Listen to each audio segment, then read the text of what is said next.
ఏంటి భాస్కరు, నిన్న ఈవినింగ్ వాకింగ్కి రాలేదేందని అడుగుతున్నావా?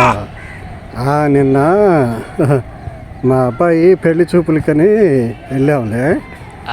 దగ్గరే 10 కిలోమీటర్ల దూరమే ఊరు, అందుకని రాలేకపోయా. కుదిరిందంట పెళ్లి సంబంధం. కుదిరినట్టేలే. అమ్మాయికి మావాడు నచ్చాడు, మావాడికి అమ్మాయి నచ్చింది. కాకపోతే కట్నం దగ్గరే కొద్దిగా ఆలోచన.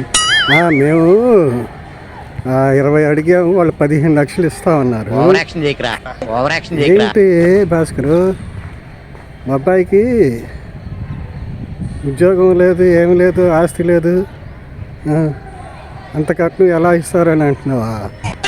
అనేవాడే ఊరుకో.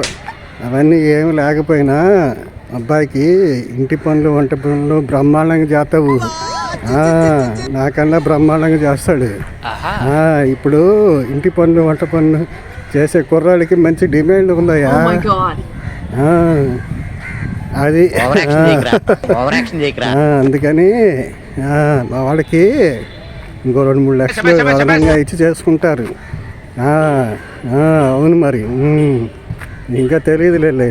మీ వాడికి కూడా ఇంటి పనులు, వంట పనులు బాగా నేర్పించు. వెళ్దాం, బాగా రొప్పి వచ్చేస్తుంది.